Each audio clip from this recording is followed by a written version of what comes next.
it is to be holy. What it means is you're gonna have to learn what it means to be set apart. What it means is that you're gonna have to be alone. You're gonna have to dwell alone so I can work with you, so I can teach you, so I can train you, so I can guide you in the ways that you need to go. You are a special people to the Holy One of Israel. This whole week, this Torah portion has been talking about the journeys of Israel. The name of the Torah portion is called Mate or Matoth Maseh. And Matoth means tribes, and Maseh means the burdens to carry. Israel has been given a burden to carry. Okay. I know we understand burdens is that which is, hard and difficult. I know that a burden for us that we've been taught is that something that nobody wants to do. But there is a burden. There is a burden that you and I have to carry. And the burden is Yah's laws, Yah's words.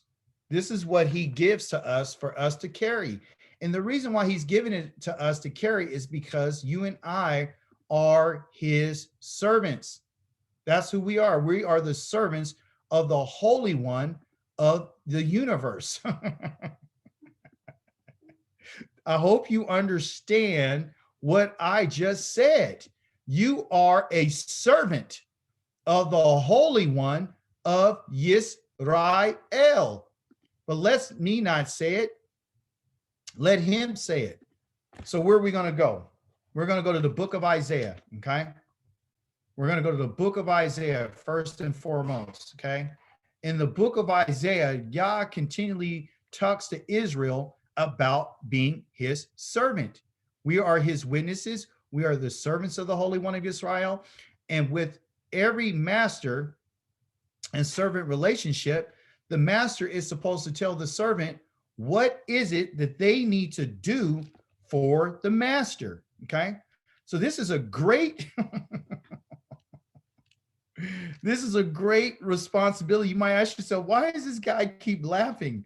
Why does he keep laughing about this? Well, I have to tell you something, is that it's not without any consequence for us to be the servant of the Holy One of Israel. There is a great consequence for this. This is not what they call an easy task, okay, to please the Holy One of Israel, okay? This is what it says in chapter number 42 of Isaiah. It says, here is my servant.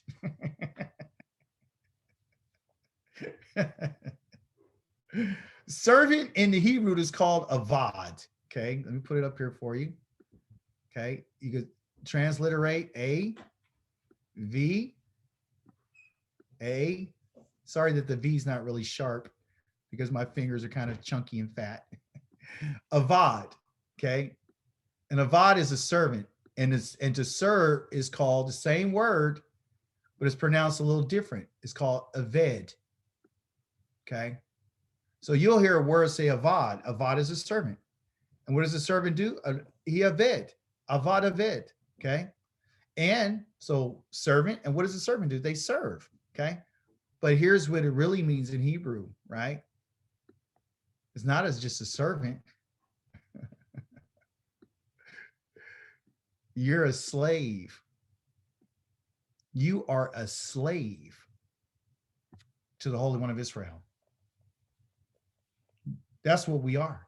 We are a slave, okay? I know you don't like to hear that because when we think about slavery, we think about, it's so negative. You get beat, you get raped, you get hung, you get mistreated. you get taken advantage of, you get oppressed, you get downtrodden, you get diseases, you get all the waste products of all the food that they don't want, you get the garbage. But this slavery here is different. This slavery here is different. This slavery here says that Yah says to our Father, you know what? I love you.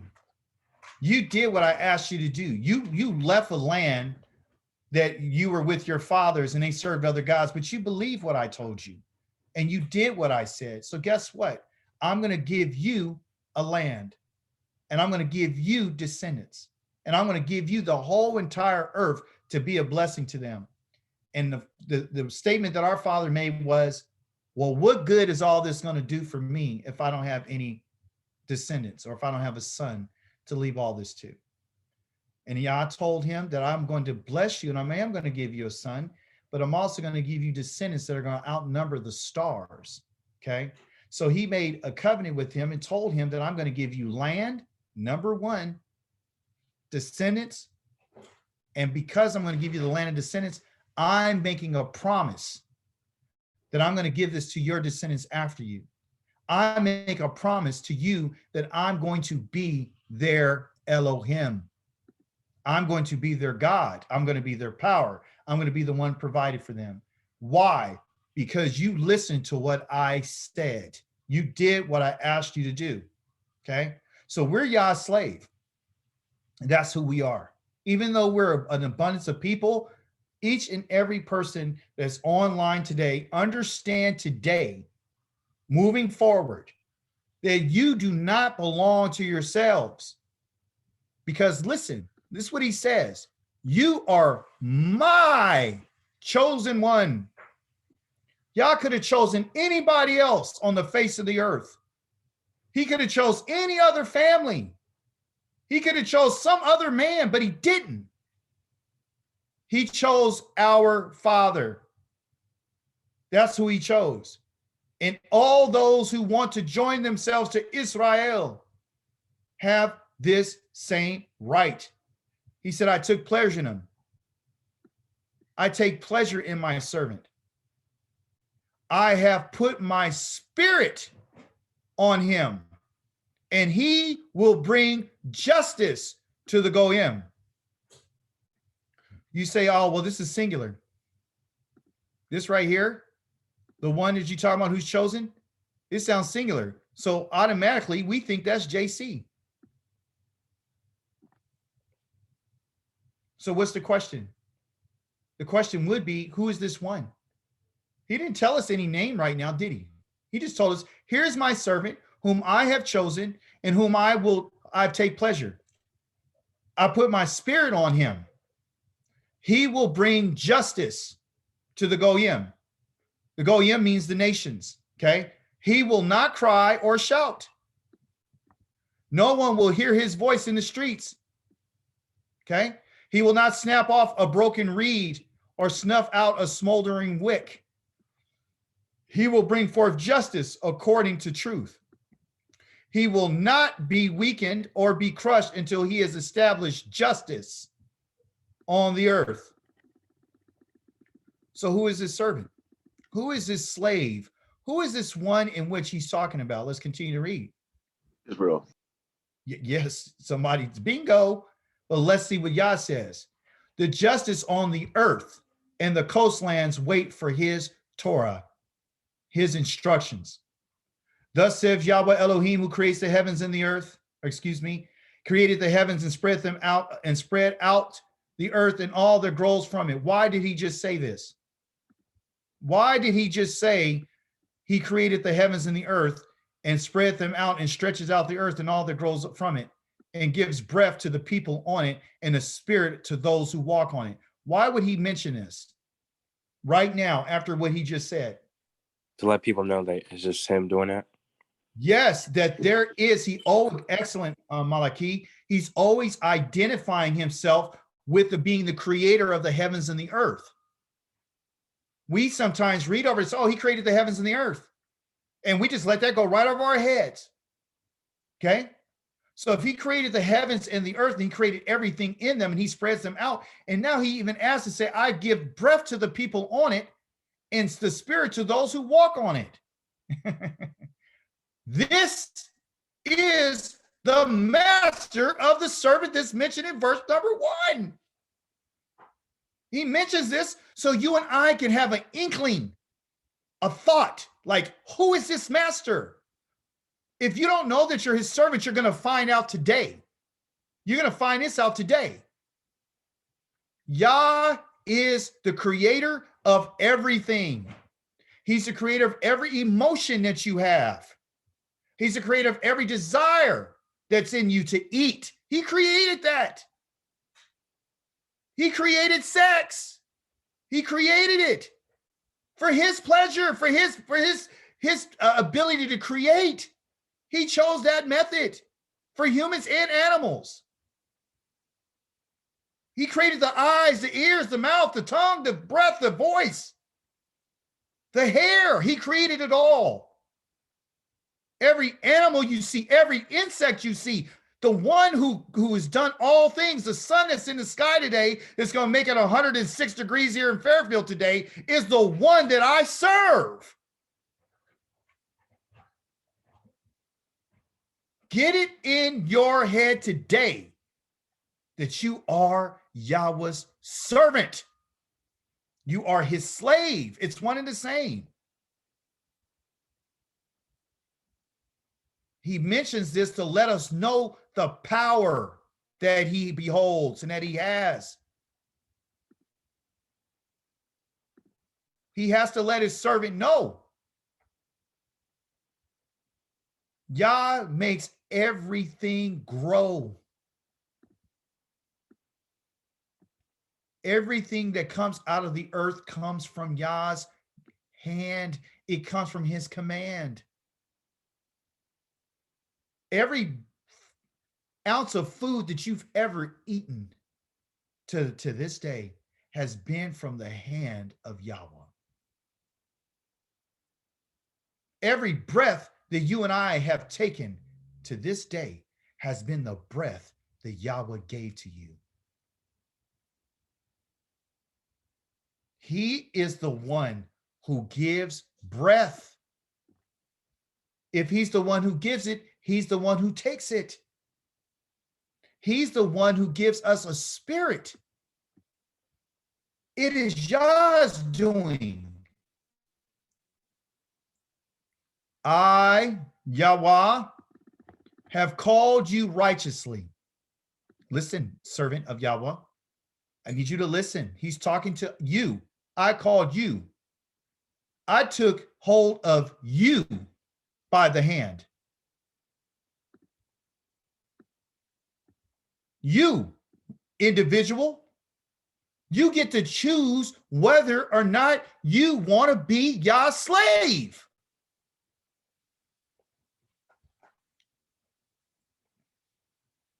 The question about him choosing us has already been settled. That's not even open for debate. That's not something to vacillate over. It's already been written. I've chosen you before I even made anything. I chose you. But the question is whether or not you're going to choose me.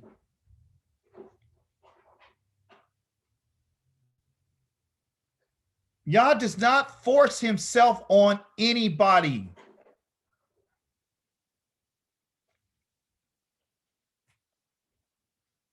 You can take somebody by the hand if they have their hand open and say, take my hand. You know, when you're a parent, some of us are parents, we know when we stick our hand out, that baby, we take the baby by the hand. The baby didn't try. Well, sometimes they try to take the hand away when they was in trouble. But they would grab your hand. I shaped you. I'm the one who has done this. Individual servant. I made you a covenant for the people to be a light to the goyim, to the nations. That is a heavy responsibility. I'm not asking you to believe in some man who came down and said that he was my son.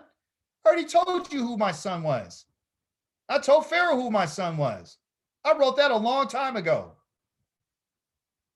I'm telling you today that I shaped you and I made a covenant, you for a covenant for the people. The people, the goyim, are important to Yah to the point that I made you for them.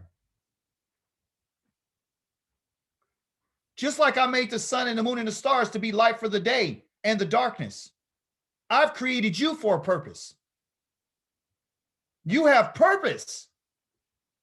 Your purpose to be my servant is to be a light. Now, what does that look like? What does that mean, a light? The word light here is or. It's an aleph, a wa, and a resh. Or is the very word that Yah said when he first created the heavens and the earth. Let there be light.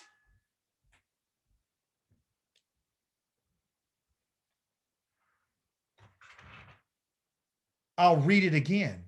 I shaped you, and I made you a covenant to be a light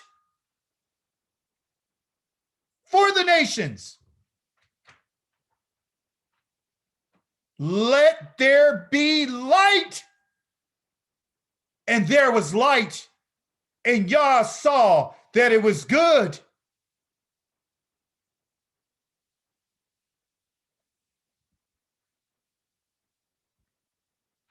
And Yah separated the light from the darkness.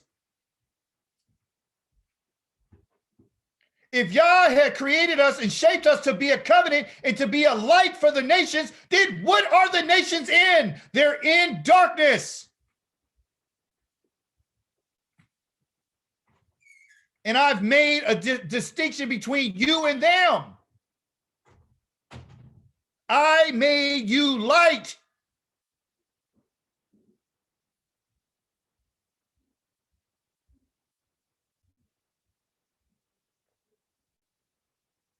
I, Yahweh, verse 6 says, I, Yahweh, called you righteously, not in iniquity, righteously.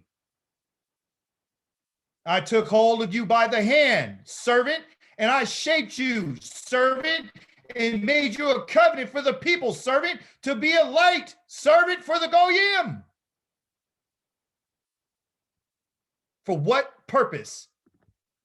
So that you can open blind eyes. You can free the prisoners from their confinement. Those living in darkness from the dungeon. When we think about these words that Yah has used to describe the Goyim, he just told us that the Goyim are blind. He just told us that they're like prisoners in confinement in a dark place with no hope. Picture what it would be like to be in a dungeon with absolutely no light whatsoever. In chains, to be confined, in prison, those living in darkness. I am Yahweh. That is my name. That's my name. My name is not God. My name is not Lord. My name is YHWH, Yahweh. I yield my glory to no one else, nor my praise to an idol. Why is he saying this? Why did he interject here right now? I am Yahweh, and that is my name. I yield my glory to no one else, nor my praise to any idol.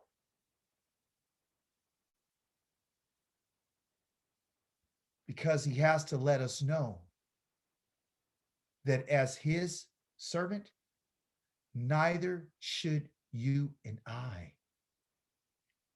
You should know his name. He's telling us what he is. He's letting us know when he said these words, when he put the yod, the hey, the wah, in the hey, we know that the yod in Hebrew is the hand. We know that's the hand. And we know that in a grammar, it's represented by the word he.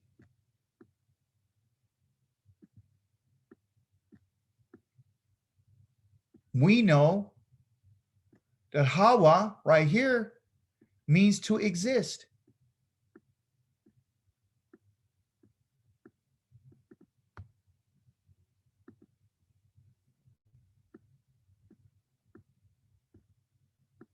To exist, to come to pass, to be. That's what it means. To be. I am he who exists. I am he who will be. I am the one who causes all things to exist. I am the one who's created the heavens and the earth. I am the one who has filled the heavens and the earth. I am the one who created the 7 days of the week. I am the one who has named the day of the Shabbat, the seventh day Shabbat. I'm the one who gives life. I am the one who takes life. I'm the one who sustains life. There is no other. You need to know my name. You need to know what it means, because if you don't know what it means, then you cannot serve me properly. If you call on the name of another Elohim, you are disrespecting me. I told you never to mention the name of another God. Don't let it even come past your lips, because you are giving life to it. You're saying that it exists, and it does not exist.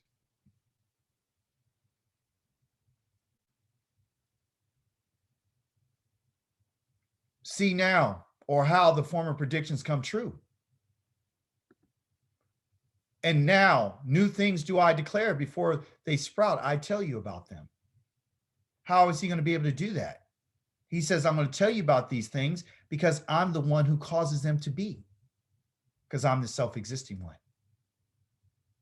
Sing to Yahweh a new song. Let praise be sung. Let his praise be sung from the ends of the earth, by those sailing by the sea and everything in it, by the coastlands and those living there.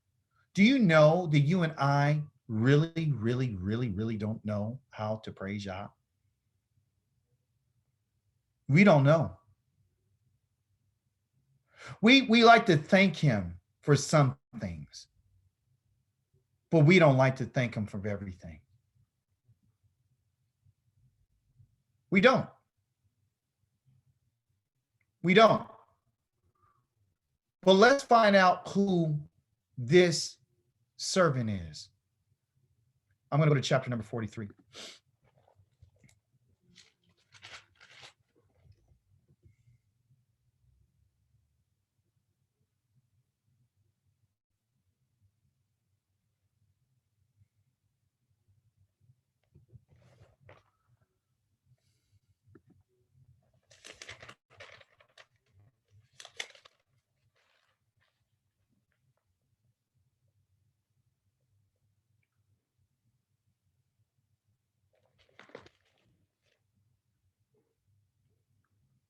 I'll go to 43, I'll go to 41,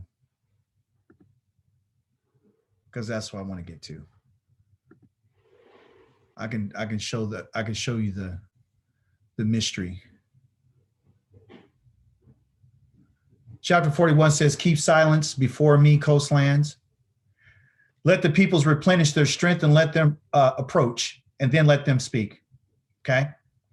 Let's us assemble for judgment. That's what we need to do. Who has raised from the east one? Raised. Who has raised from the east one who is just and called him to be in his service? That's the question. Who has raised from the east one who is just and called him to be in his service? This is a question that somebody's asking. Who is this that has been raised from the east, who is just and called him to be in his service? Singular. He hands nations over to him. Nations go in over to him. He subjects kings to him. His sword reduces them to dust and his bow to driven straw. He pursues them, passing on unscathed, hardly touching the path with his feet. Whose work is this? Who's doing this? Who has brought it about? The question is who? Who are we talking about?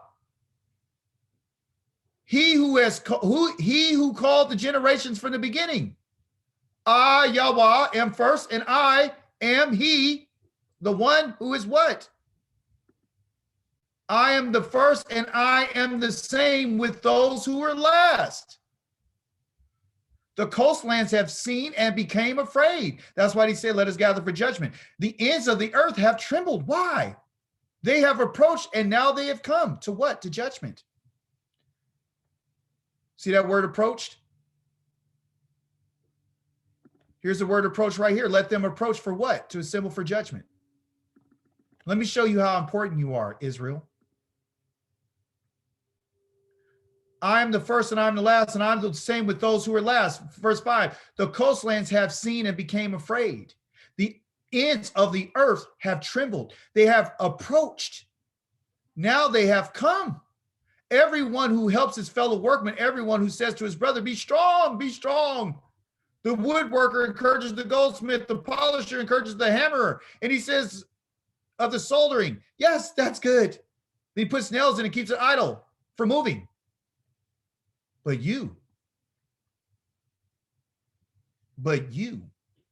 Yisrael, my servant, my slave, my one that I depend on to do something for me, my light to the Gentiles, my one who brings the Torah, Yaakov, whom I have chosen, my chosen one, descendants, plural. You can see how Yah uses singular and plural in the same way of AVRAHAM, my friend. I have taken you from the ends of the earth, and I've summoned you from its most distant parts and said to you, you are my servant. I have chosen you, not rejected you. Do you understand that? The Yah has not rejected us. He's chosen us to be his servant. And what did he call us? Listen what he says again. I have taken you from the ends of the earth. I have called you, summoned you from its most distant parts, and said to you, you are my servant. That's why you're on Zoom today. It's because you've heard the call. You've heard Yah call you by your name. I have chosen you, individual, not have rejected you. You're one of the descendants. You're a descendant of AVRAHAM, his friend. I don't need you to be afraid. Don't be afraid, verse 10. Why? Because I am with you. Don't be distressed, for I am your Elohim. I give you, servant, strength. I help you, servant. I support you, servant, with my victorious right hand. All those who were angry with you will be disgraced and put to shame, and those who fought against you will be destroyed. They'll be brought to nothing. You will seek them, but you won't find them. Those who contended with you, servant, yes, those who made war with you will be brought to nothing. Nothing at all. For I, Yahweh, your Elohim, say to you, as I hold your right hand. You see it again? The one who's holding the hand in chapter number 42 is the same one as holding the right hand in 41. You're his servant. Have no fear, I will help you. Have no fear, Yaakov, you worm, you men of Israel. He's calling us a worm because we're the lowest of men right now. I will help you, says Yahweh. Your Redeemer is the Holy One of Israel. Not JC of the New Testament. Yahweh is your Redeemer. I've called you because you are my servant. Now that we've established that, I told you that the servant's responsibility is to carry a burden for Yahweh.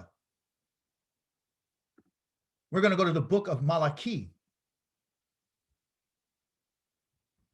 I'm going to show you some differences between that which is in the Hebrew and that which is in English, so you can see the difference in how they take the words that we've used and they water them down.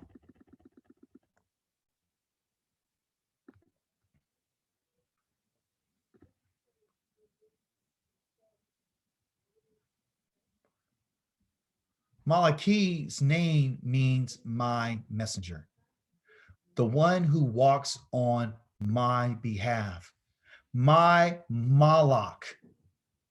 The same name that you can see in the book of Malachi means Malach. The M, the L, and the K. They got a CH there, but it's really a K. Malach. And a Malach is an angel, or they call it an angel. It's a messenger. Okay. The mem is, and grammatically means from. You put a mem on for any Hebrew letter in the front of any Hebrew word, it means from. And they get that because the from means from water. Because anytime someone had to go somewhere, they had to go from their tent to go get the water. They got to go one place to another to go get the water from going somewhere. The lamed right here is the shepherd's staff. Okay. From a staff. Okay. And the kaf, okay, has to do with the palm of the hand. This letter right here, the kaf, has to do with the palm of the hand. So what it means is when someone's a messenger, they put a staff in their hand, in the palm of their hand, and they wrap the staff around the palm of their hand. And they walk with it, okay? They wrap their hand around it, okay? If I reverse these two letters and I made it the palm with the staff in the hand, you use the staff in the palm of the hand to do something also. You use it to tame. Use it to tame either an animal by moving it to the left or the right when it's going off its course, or use it to tame the tree, like you'll put a pole on the side of a tree and tie it up so it can grow straight, or use it to tame the ground. You use it to put in your seed in your dill, and you crush the ground with it, and you put your seeds in the ground with it. You're taming it. After something is tamed, you use a staff to tame your child. So what? So I can prepare them for the work that they need to do. Once you're tamed, then you're ready for service. So the word lock can also be called a kaf and a lamed, which I got it backwards because we're going from right to left, called. Put it in a little bit lighter.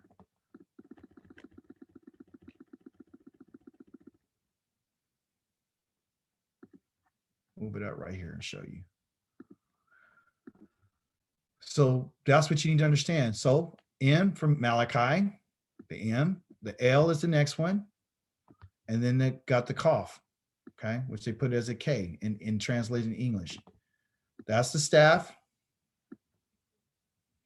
This is the kaf, okay, and this is the mem, okay. But what I'm saying to you is when you look at the lamed and the kaf, if it's lock means to walk. And call means to all. Call means all. in its like English form, okay? So call means all and lock means walk, okay? But if this is the palm and then this is the staff, it's the staff in the palm. So when you walk, you use a staff in your palm, okay? But you got the palm around the staff. So it functions two different ways if you reversed it. So when you're walking, in order to walk for Yah, you have to be tamed to walk. If we're sheep, you got to be tamed. You got to be taught how to walk. Your feet have to be made straight. You can't go off the course. And if you are going off the course, Yah will use a staff to bring you back into alignment, like doing a car, wheel alignment on your car. You got to get in alignment so you won't be turning to the left and turn to the right. So in our agricultural term, Yah, the shepherd, is the one who does, like, for lack of better terms, the wheel alignment on the sheep or the oxen. So literally what Yah is saying is, if you're going to be my servant or you're going to do anything for me, I have to tame you and I have to make sure that you're walking in the right way. Does the sheep tell the shepherd where they need to go, or does the shepherd tell the sheep where to go? Who's in charge? Yah's in charge. So he's letting us know that if I have to discipline you, I'm trying to tame you, and I'll do whatever it takes. If I got to put that staff on you in a way that's going to hurt you, it's going to hurt, but I'm going to do it for your good. If you're going through something in your life right now, Yah may be putting that staff on you to tame you so you could be fit for service. Israel as a nation has been brought here to be tamed. We've been brought here to be tamed because we're unruly. So he's asking us, if you're going to be with me, you got to be corrected. If you want to walk with me, you got to walk straight. You got to live straight. You got to live a righteous life. I have to prepare you. Just like you got to prepare a land to receive the seed, and you got to go through and break up the hard ground, and you got to moisten it. No one puts seed in a dry ground with no moisture. No one drops seed on land that hasn't been cultivated or broken up to soften the soil. Which brings me to the idea that you and I are made from the soil as human beings. Man. Doesn't it sound familiar? Where the children have asked Yah, what is this? Hu means it, and ma means what? What is it? Huma. Manhu. It's all there, human, if you reverse it. We're soil. What you put in your soil determines what the outcomes are going to be. Just like the rain is to the soil that hits the ground that you and I physically can see, Yah is saying the words that he says to us are like rain. How does it hit your soil? Is your soil broken up to where it can receive the moisture, or does the water just float on top and it dries out and just gets evaporated? What is it? The reason why he brought the children of Israel to the desert in the wilderness where there was no water is to show them the condition of their heart. The character. We've been sent to this land to show us what our character is, to find out what you're made of. You've been sent through everything that you've been sent through in your life to find out what you're made of. We might have similar circumstances, might have similar stories and situations. But Yah is showing us who we really are. You are soil. You're made from the dirt. And we have forgotten that we're nothing but dirt and dust. This is why the Malaks had asked the Holy One of Israel, what is man? Maze, Adam, what is he? Ma, what is he? Who is he? Who is he? Me. Who is he? What is he? What is he and who is he that you would take to even consider him? Why do you spend time trying to talk to dirt to get them to fall in line which are holy decrees that you revealed to them. Yah has to tame us. Which brings us, like I said, to this book. Anytime you read this book, you need to understand it's the one that walks for me. That's a messenger. And as you notice today that we are the ones who are supposed to walk for him. We're the chosen ones. So when you read this book, you got to understand, or any of the books of the prophets for that matter, that these are Yah's servants. And he's using them to talk to them, to tell them what it is that he's looking for from Israel. My messenger is my servant. Anytime you read the first line of any book or any scroll, understand what it means. They said a prophecy. That's what they said. That's what English said. It's a prophecy. So what they're doing is they're teaching us what this is. Ooh, it's a prophecy. We don't know what it is. It's something that's supposed to happen in the future. Right? That's what we think of a prophecy is. It's some prediction. This is a prediction. This is something that's going to come to pass. This is, mysterious. The word of Yahweh to Yisrael through Malachi. If you say this right here, through my servant, the one who walks for me, my messenger. So Yah is using a servant, a messenger, to tell Israel, what does he say? But they said it's a prophecy. Correct? I want you to understand this. They said it's a prophecy.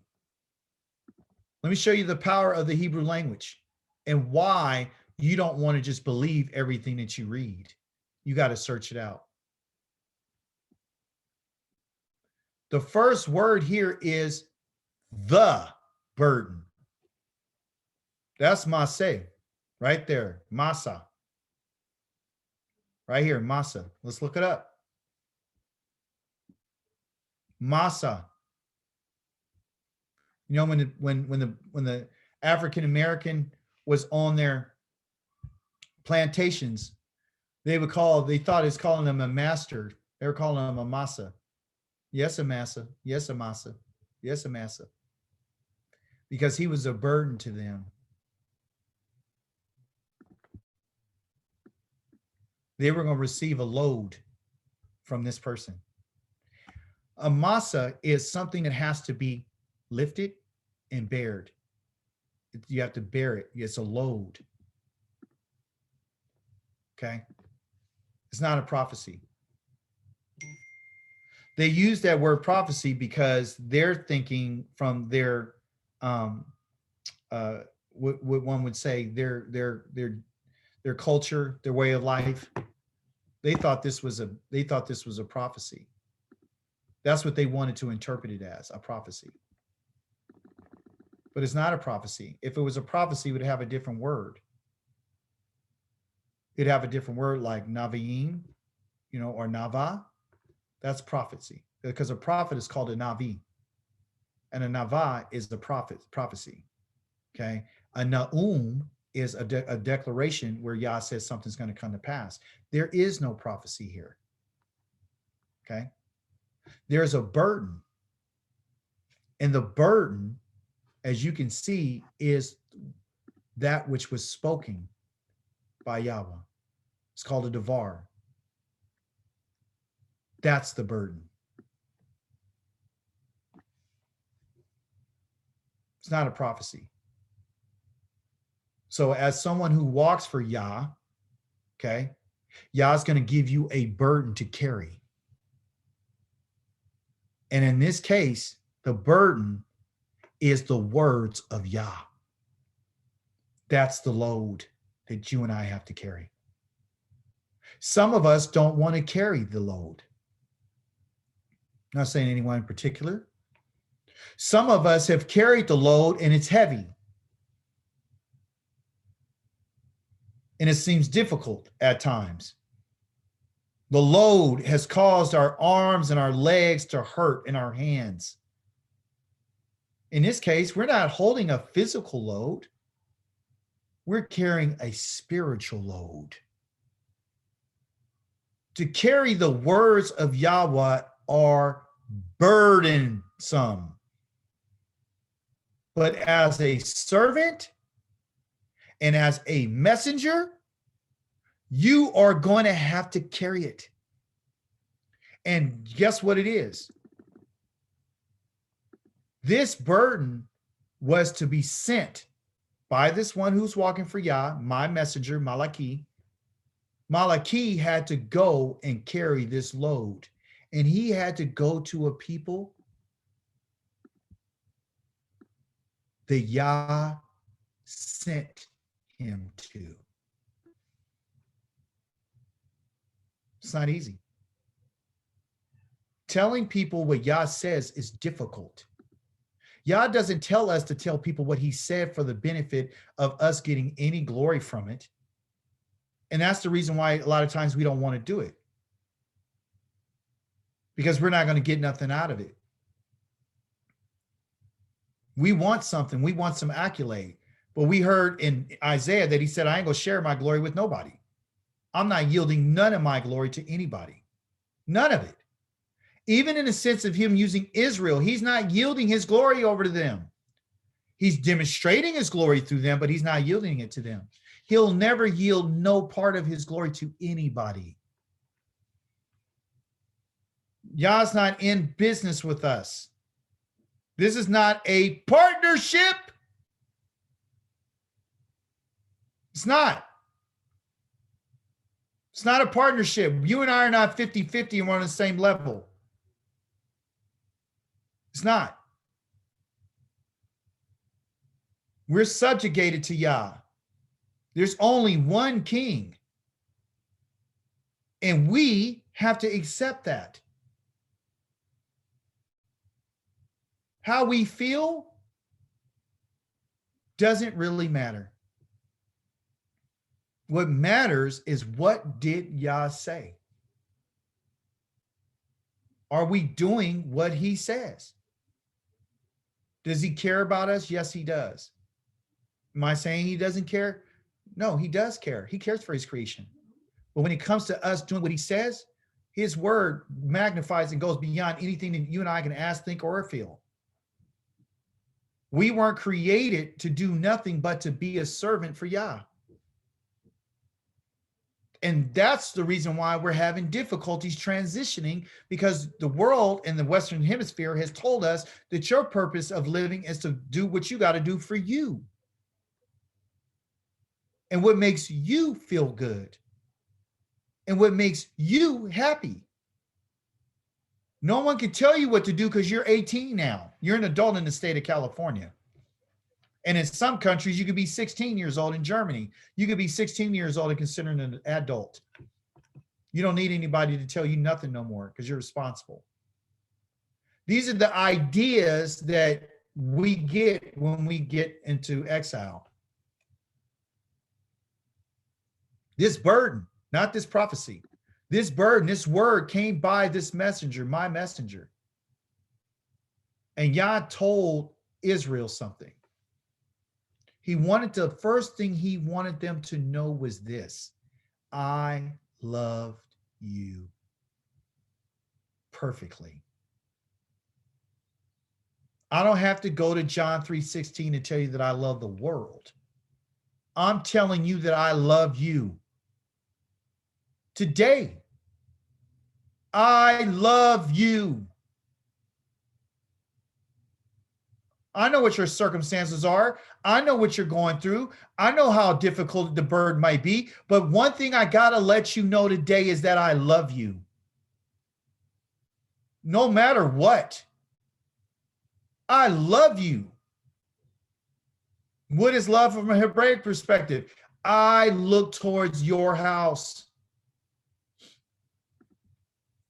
The I right here is the T. The root of the word is called a hav. The parent root is the hay and the bet. That's where the word comes from. These two letters. This is the original word. Hav. The hay means to look, to behold a great sight. And the bet is the tent or the house.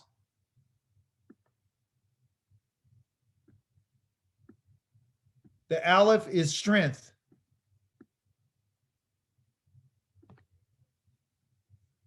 I have a great, strong desire to look towards you.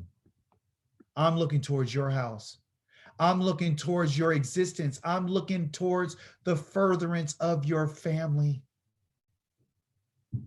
I'm looking for generations to come through you. Just as I've looked at your father, AVRAHAM, I look at you and I want you to continue. You only can continue if you have sons and daughters.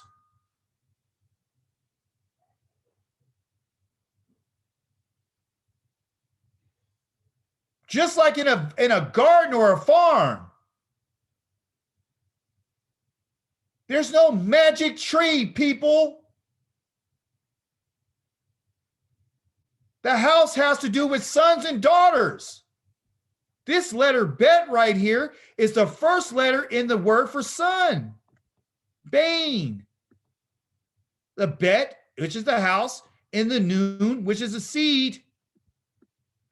That's the final noon. Seed. The house of seeds. To continue the house.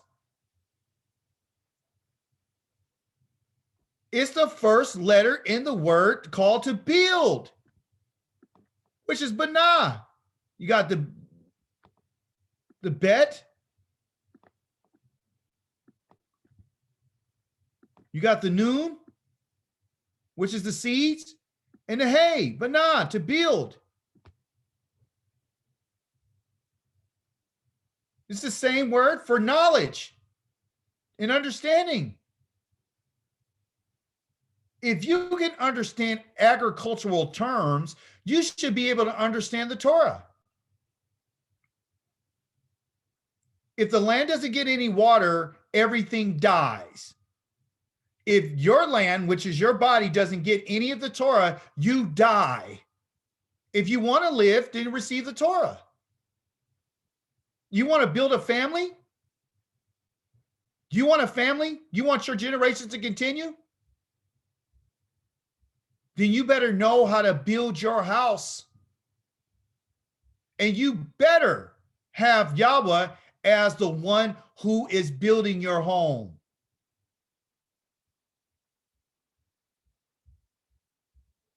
Your sons and your daughters are the generations of the ones who's supposed to go and proclaim Yah's goodness and his mercy. This is the reason for our generations. He doesn't create people for the sake of just creating people. He creates them so he can get praise from them. And he's using the generations to make sure that everyone is telling their children the same thing so they can proclaim it too. How good Yah is and who he is. He's a creator. He made the heavens and the earth, and he's loving and he's kind, and he showed my family mercy, and he took my family out of slavery, and he did this and he did this, and talk about his wonders.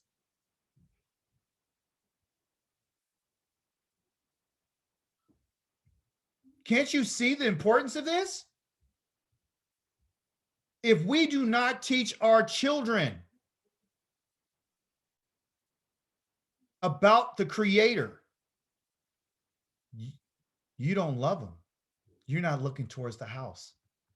That's what love is. Looking towards the continuance of your house.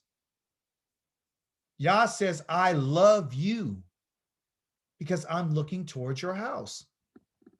Well, what house? What house does Yah look at? The house of Israel. What's another house that he looks at?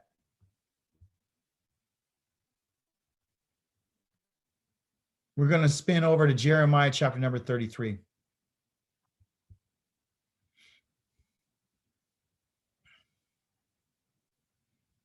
And see what Yah feels about houses.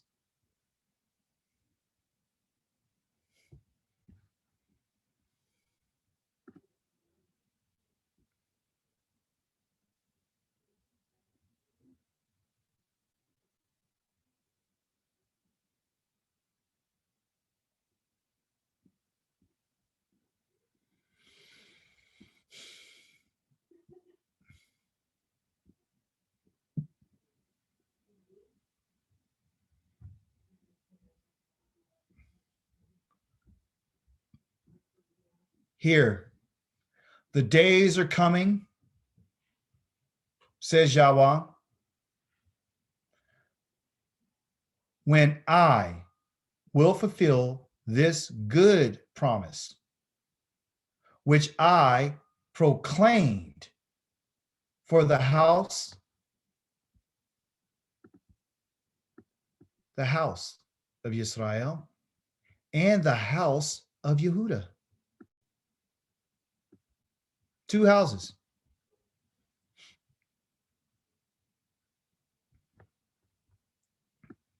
Ten and two. Or better yet, they like to split it 9.5 and 2.5. The two right here is Yehuda and Benjamin. Okay. Those who got into that area. They were Benjamin right them, and the half is the Levi, because a half of Levi went with these people and the other half went with them. Okay. When those days come, and at that time, I will cause to spring up for David. Not David, for David, a branch of righteousness. I really don't like how they put this capitals here, because in Hebrew, there are no capitals. So they're just really trying to, blow it up to make you think that this is the branch of righteousness. Okay. It's a Zamach of Zedek. So what it basically means is somebody who came off of David. Okay. It's a shoot. It's like a branch. Okay. A Zamach is a branch, a sprout. This is not even really the right definition here. A branch, it's actually a sprout. Because that's what Zamach means. It means something that sprouts out of righteousness of David. So there's a descendant. So what he's talking about is a descendant that's going to sprout out of righteousness. Okay. Not right here. It's a little R, and it reads justice or Zedek. Okay. And so he will do who? This sprout. This sprout is going to do what? He's going to do what is right. Where? In the land. Okay. We don't want to miss this. We need, the land is the solution, everyone. Well, we're still here, so it doesn't matter. We're still here. We're not going anywhere. If you're that stupid, Yah tells you over and over and over again that I'm bringing you back to your land. Okay. And he tells, look, I'm using harsh language, but I have to, because Yah says so, because he calls his people stupid and he says, you're dumb. My people are still vacillating, still trying to figure out if they want to come back to me. Everything has been and always will be about the land, because that's a promise. That is a good promise that he swears. I promised your father, and I made a promise to the house of Israel, and I made a promise to the house of Yehuda, that I'm going to have a branch that springs up. Where can a branch come from? A tree. Where's a tree planted? In the land.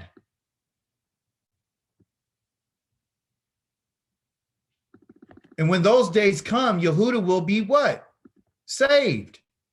Question, has this happened?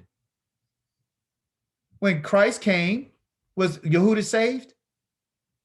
No. They say he's a righteous branch of David. So was there any justice in the land? Was anything right done in the land? No. When you spiritualize it, yeah, he died for our sins and the sins of the people. And then shortly after that, Jerusalem gets burned down and everybody gets sent into exile. So how effective was that? 16, when those days come, Yehuda will be saved. When what days come? The days that I fulfill the good promise. That's a good promise. In those days, Yehuda will be saved and Yerushalayim will live in safety. Did that happen? No. And the name given to her, who? Yerushalayim, will be called Yahweh Zikenu, Yahweh our righteousness. Is he calling this sprout Yahweh is our righteousness? No. No.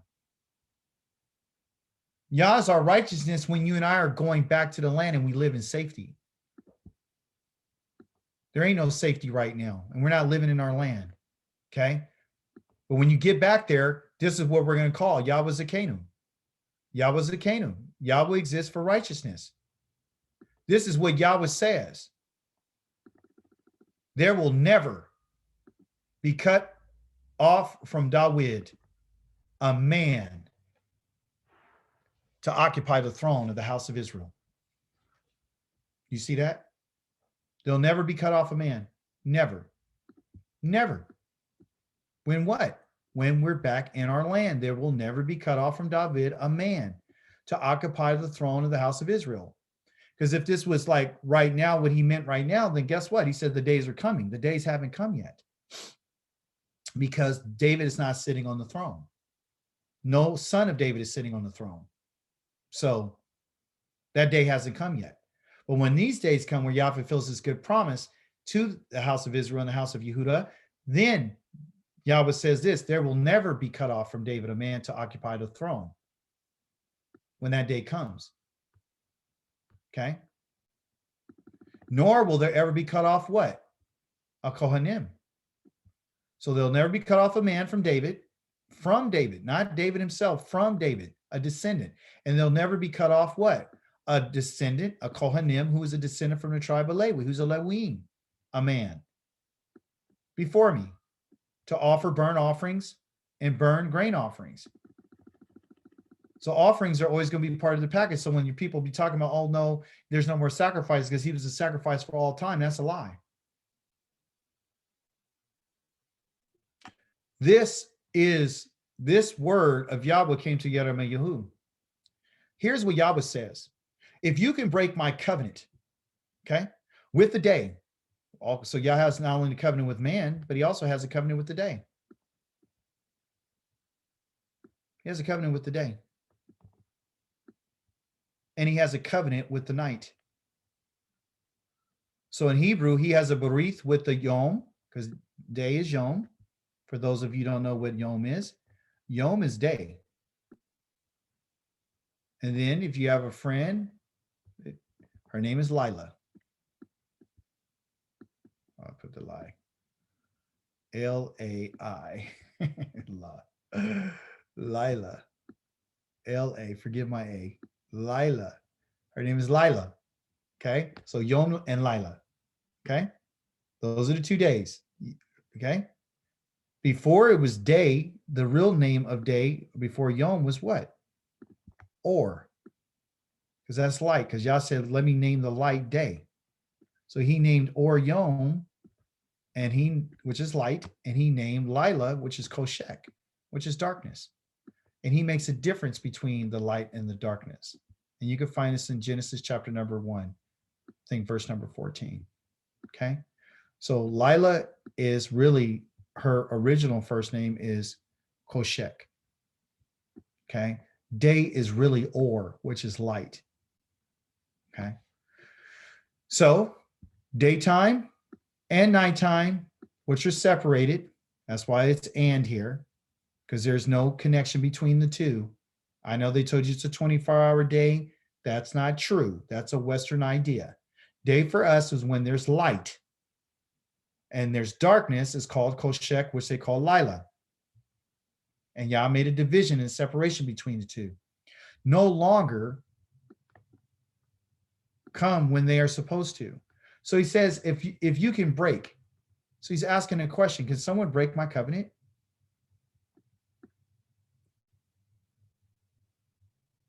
Who's the you that he's asking? If you can break. Anybody. He's asking anybody. Is there anybody that can break this covenant? Is there any nation that can break this covenant? Is there any person who can break this covenant? No. Can you and I go to and say, well, the sun no longer come up or moon never shine? Can you and I ever say that? Can any other nation do that? So I want you to understand something. What the nations have done is they tried to change this by turning day into night, saying this is a 24-hour period. And because they have done that, in their own way, they're trying to break the covenant. They're trying to make there to be no distinction between light and darkness.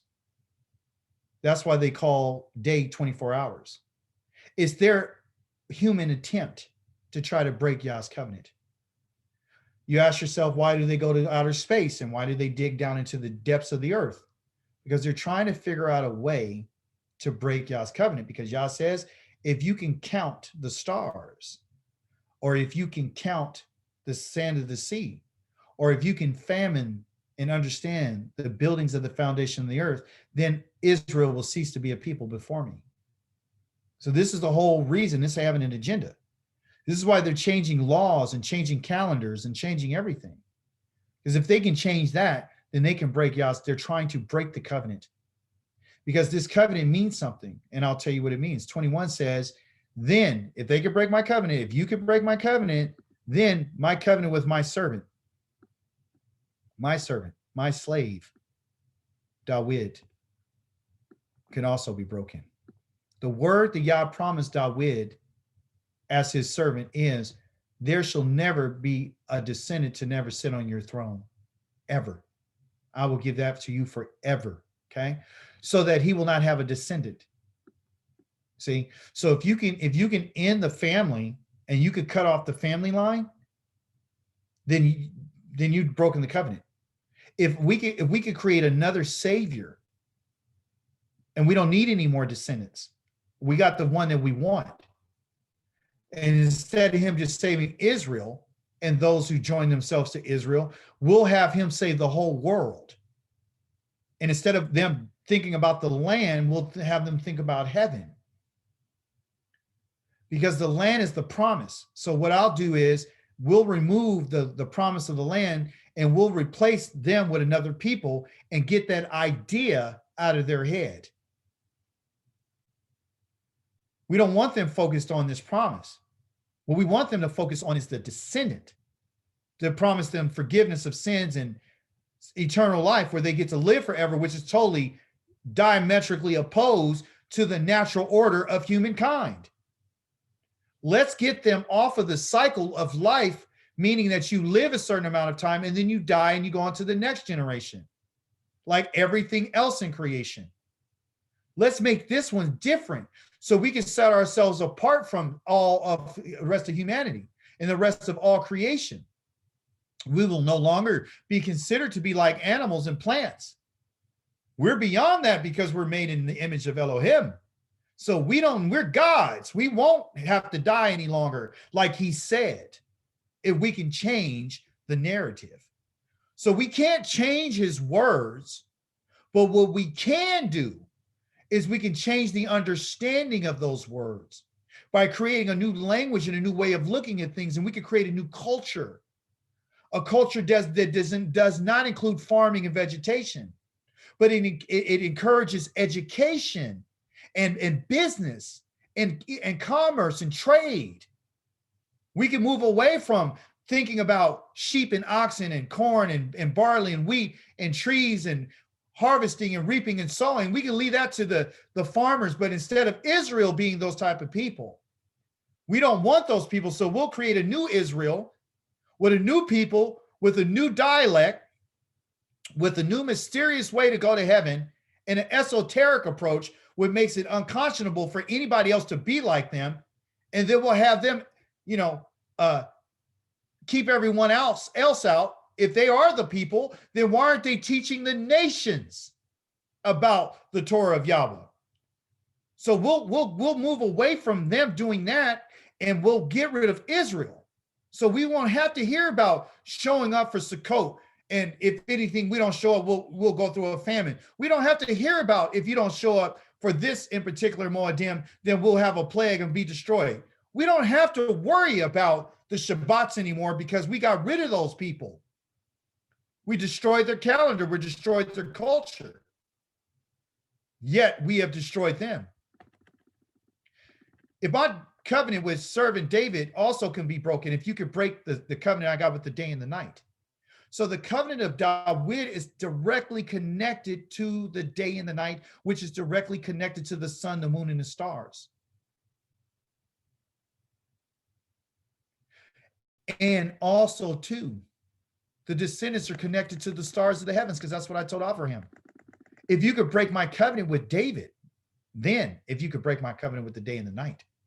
So he will not have a descendant to rule from his throne, or a Lewiim.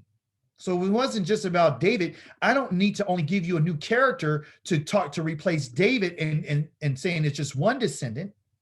Now we're going to replace the Kohanim. We don't want the Lewiim. We don't want the Kohanim. We don't want them, because they're not taking, number one, they're going to teach the people how to live. They're going to make a distinction between that which is clean and that which is unclean. They're going to show the people the difference between holy and unholy. They're going to tell people what they can and cannot eat. They're going to tell people whatever judgment that Yah has said is the word that stands. They're the ones that are so close to Yah that whatever they say, if anybody presumes upon them and goes against that word, that person is dead. So what we're going to do is we're going to create a new priesthood. And we're going to combine the priesthood and the king in this descendant into one person. So we'll eliminate this in particular family.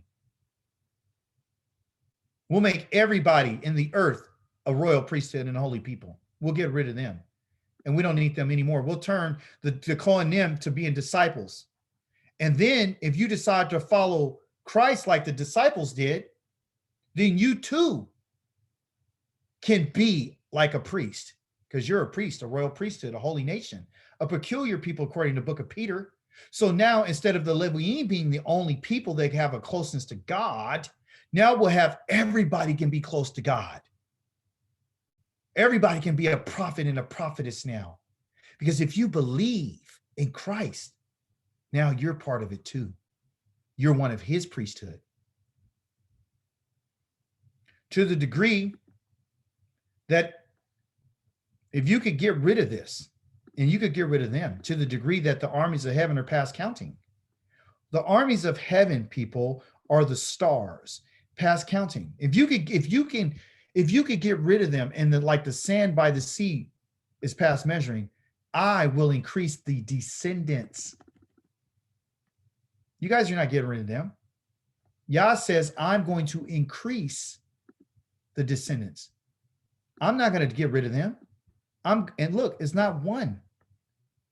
Descendants, plural, of my servant David, and the Lewiim, meaning the Kohanim. The descendants of both of these families. These two families that I chose. I chose David's family. David is out of the tribe of Yehuda, but I didn't choose whole Yehuda. I chose one family out of Yehuda.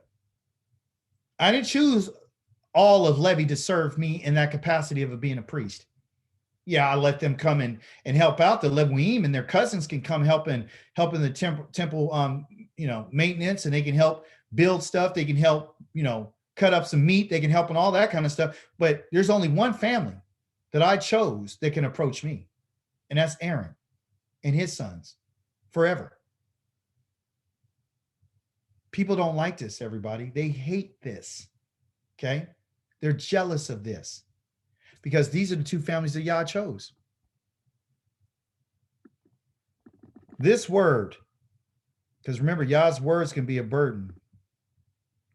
Of Yahweh came to Yeremiyahu, and he said, haven't you noticed that these people are saying Yahweh has rejected these two families he chose?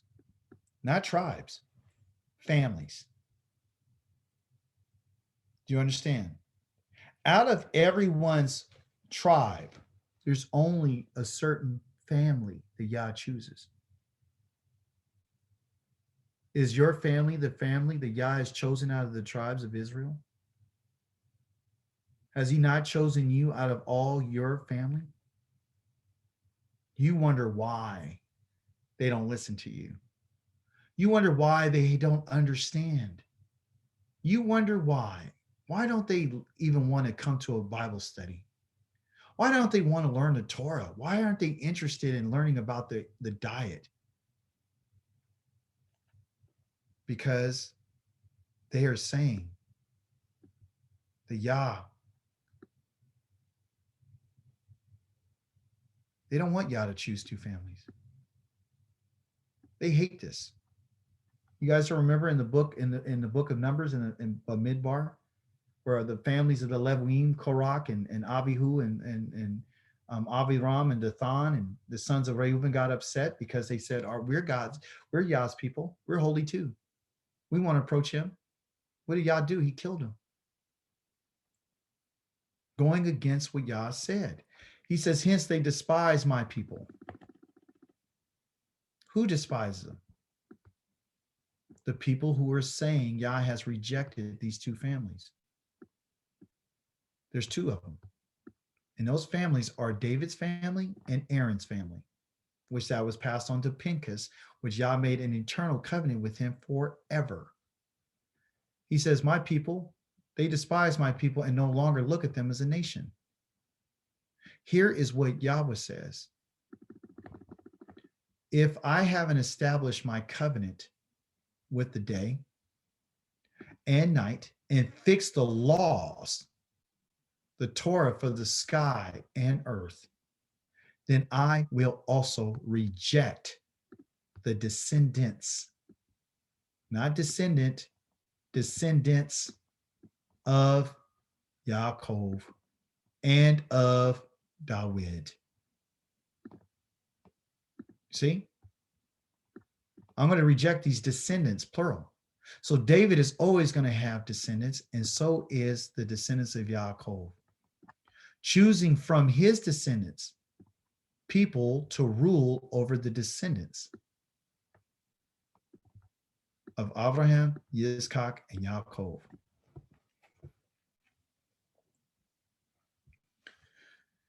Yah has chosen his rulers to rule over the descendants of Avraham, YITSCHAK, and Yaakov. But if you want to notice something, he says, if you could get rid of the day and the night and the laws that are fixed for the earth and the sky, okay, the sky and the earth, then I will get rid of this increase of descendants. So the question is, has Yah gotten rid of the day and the night? No, he hasn't. Did the sun come up today? Yes. Did the stars shine last night? Yes. And if the stars shine last night, what does that mean? What is Yah saying? Somebody talk to me. What is he saying? According to this, what do you think he's saying? He's honoring his covenant. Yes, and his covenant is connected to that which you and I see every day. So every time you see the sun and the moon and the stars, and every time you go to the beach and you see sand, you should be thinking about what? He hasn't forgotten about us. He hasn't forgotten about us. He hasn't forgotten about us. He hasn't forgotten the promise that he swore to our ancestors. He hasn't forgotten the covenant. Yah has not forgotten. And everyone tries to get rid of the covenant. Yah says it's a perpetual covenant forever. For I will cause their captives to come back. Look at this. You don't think Yah knows where we are? You don't think he knows that right now that Israel is in a part of the captives to come back? I will show them compassion. Why does he say that? He's saying that simply because that's what's going on. He said the days are coming. So if those days are coming, if you notice in the context, it talks about the days are coming. Well, if the days are coming, then the captives have to come back. If the captives come back, then you got to have a priesthood. You got to have a king. You have to have someone to rule over Yah's people. This is the purpose of having descendants, is to choose a family to rule over Avraham, YITSCHAK, and Yaakov. They're descendants. That's the purpose. That's our job. Our job is to rule. You understand? Israel is the chief of nations. And as a servant of Yah, that's our responsibility. Our job is to do what Yah asks us to do.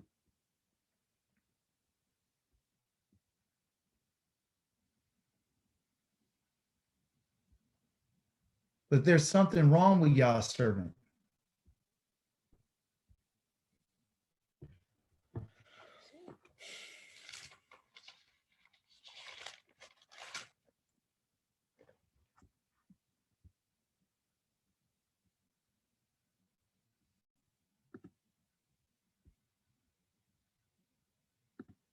Chapter number 44 of the book of Isaiah says this. Great way to talk to end the lesson today. Now listen, and he's talking to us. Yaakov, my servant. If you don't know, if you didn't know today or before today that you're his servant, you should know today. You're my servant. Yisrael. Again, he's using both singular and plural to describe this is one and the same. Whom I have chosen. You're chosen. You're chosen. Why are you mad because you're chosen? Why are you upset because you can't act like everybody else anymore? Why are you mad because he gave you a certain diet? Why are you disappointed in the fact that you're Israel and you're supposed to be set apart? Why are you trying to mesh and join up with everybody and be everybody's friend? Why are you mad because no one's listening to you? Because you want everybody to go and to be with Yah and they don't want to be with him. Why are you disappointed in the people that have let you down when you know they don't follow the Torah? Why are you looking to have friendships with people who hate Yah? Why? You're the chosen one. So why are you, if you're the chosen one, why are you choosing that which Yah hasn't chosen? Why are you trying to put somebody in place that Yah says they're not supposed to be there? If he hasn't chosen them, they're not chosen. And this makes everybody uncomfortable. Not to say that no one can go and say they want to choose. There's people who choose Yah all the time. I want to walk with you. I want to walk with your people. Great. So it doesn't close the door on everybody.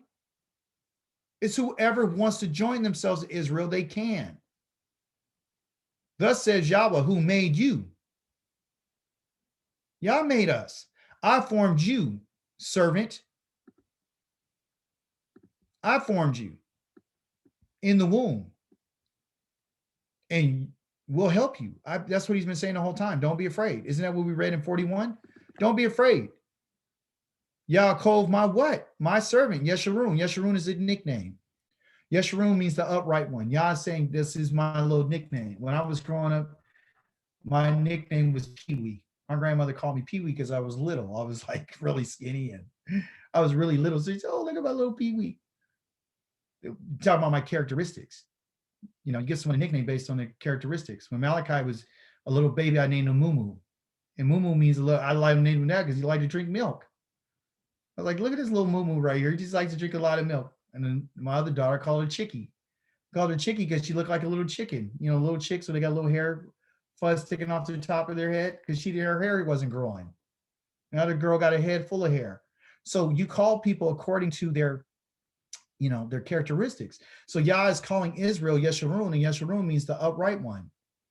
So Yah sees Israel as his servant. He sees them as the upright one. He doesn't look, Yah sees us at our end. He calls us this because this is what his intent is for us. Whom I have chosen. When he said, I called you righteously, I'm the one who formed you. I'm the one who formed you in the womb. And I will help you. You can have confidence in that.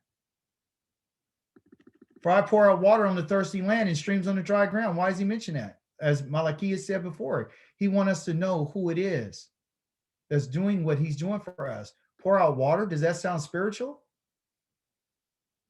It's literally, he does pour water on the thirsty land. And he does put streams on the dry ground. Yah uses physical things to give us spiritual application. He'll tell, like, for example, if he talks about, you know, giving you rain for the land, he's really talking about giving you the Torah for your body, your mind. The dry and thirsty land is the one who's desiring knowledge. Yah's the only one who could give it to you.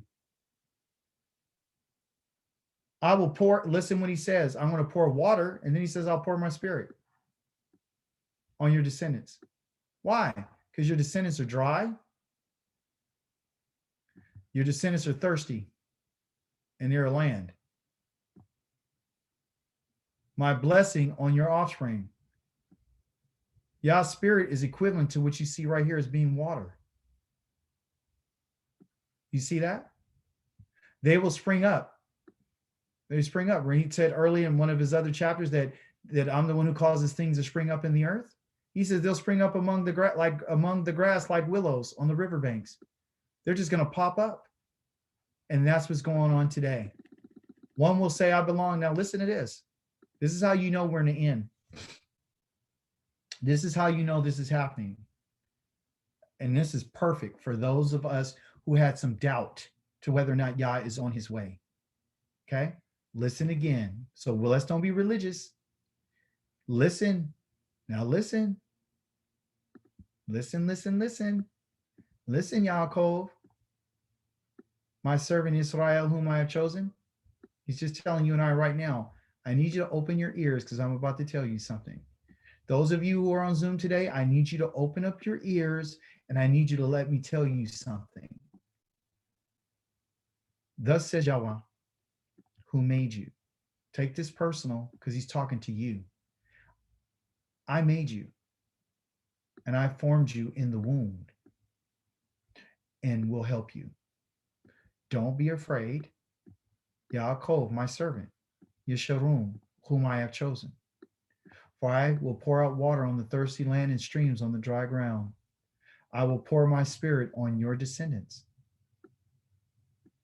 my blessing on your offspring. So has Yah poured his spirit on the descendants and has he poured his blessing on the offspring? Let's see. Let's see if he has. He didn't say, I'm going to give them my spirit. He said, I'm going to pour it on them. They will spring up among the grass. Grass meaning the field, like in the nations, like willows. You're going to pop up like a willow on the riverbanks. And here's what's going to happen when they spring up. When that blessing comes and they spring up, guess what's going to happen?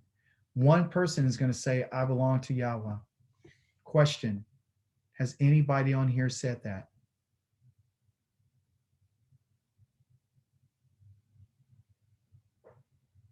Anybody? Has anyone ever told, I belong to Yahweh now? I don't belong to Santa Claus. Yes. Yes, you have. Has another person, have you heard anybody called by the name of Yaakov? Have you heard the children of Israel now all of a sudden calling themselves Yaakov? Yes. Have you saw anyone write on their t-shirt or their hat that they belong to Yahweh with Yahweh's name? Yes. Have you had anybody else that you know who has adopted the name Israel? If you go to my YouTube page or my Facebook, you'll see people who name themselves Israel. Do you see that? Yes. Well, that means that Yah has done what? I have poured my spirit on your descendants and my blessing on your offspring. And because I've done that, they're going to spring up among the grass like willows on a riverbank. They're going to just pop up all over the place. And one will say, who? The willow, I belong to Yahweh. We didn't know his name prior to this. And another one will be called the name of Yaakov. I'm of Yaakov. I'm the house of Israel. And another one say, I belong to Yahweh. And then another one's going to say, my name is no longer such and such. My name is Israel. Has that happened? Yes. Thus says Yahweh. Listen up. Israel's king and redeemer. Yahweh Zavaoth. I am the first and I am the last. And besides me, there is no Elohim. This is what I've been trying to tell you, Israel. Because my spirit will tell you that. That's why I told you in verse number 1 here to what? Listen. If you listen, you'll understand what I'm saying. Just don't read what I'm saying. Listen to what I'm saying. I am Yahweh. I'm the first and I'm the last. And besides me, there's no other one. Then he asked a question, who is like me? Let him speak out. So if they think it's Christ, he says, let him speak out. Let him say it. Let him show me clearly what has been happening since I set up the eternal people. You and I are not just regular people. We're eternal people. And that eternal people has to do with the stars and has to do with the number of the sand. It's the stars and the sand. As long as there's stars and as long as there's sand on the earth, and as long as there's the sun and the moon and stars, and there's a covenant with the day and the night, then you are an eternal people because he set those things up for eternity. Doesn't mean that you and I are going to live for eternally. It means that we're going to go through cycles. And let him foretell the future signs and events. Don't be frightened. Don't be afraid. He said, didn't I tell you this long ago? What did you tell us long ago, Yah, that you're trying to tell us now? He said, I foretold it. I already foretold it. I already told you. What did you tell us, Yah? I told you that you are my witnesses. You're my witnesses. You're my witness to what? What did you witness? Because if we're the willows that are springing up among the grass, what are we witnesses to? He said, you're my witnesses. And we're an eternal people. That's what Balaam said. He said, I wish that my death would be like theirs. Why? We're a witness to what? We're a witness to the 10 words. We heard what Yah said. You said, well, we weren't there. I wasn't there. I didn't hear the covenant. I didn't hear it. So what are you talking about? You remember Moshe said, he said, I'm speaking to you and those who are not even here today. So how could he be speaking about to those who are not even there today? How could he be speaking to those who are not even present there today? Because his words will resonate through time. We are the witnesses to the fact that Yah is real and that he's true. That's the reason why you're keeping the Shabbat. Because what's part of the covenant is called the Shabbat. That's the fourth word that Yah spoke. That's the fourth word that he said. And you're being a witness to that. You're a witness that he's the self-existing one. That's why you're calling on his name. And you're saying that there is no other. That you're being a witness to that. That's why he uses it in this term. He asked there a question. If you notice right here, he says, is there any other God beside me? Is there any God beside me? He said, didn't I tell you this long ago? I foretold it. You are my witnesses. And then he asked the question, is there any God beside me? That's a question that you and I are supposed to answer. And when you and I answer that question today, I asked you, is there any other God besides him? And guess what you say? No, there is no other God beside him. Well, how do you know there's no other God beside him? You said because we're his witnesses. And you're witnessing what? We give testimony and we witness to the fact of the 10 words. Because he said there is no other. So you and I are the ones who said there is no other. That's what makes us his witnesses. There is no rock. There's no other rock. I know in Corinthians chapter number 10 that they say that Christ is a rock. But you know that that's not true. Because you're my witnesses. Because I told you about this a long time ago. I already told you that I'm your rock. I already told that to you. I don't know of anybody else.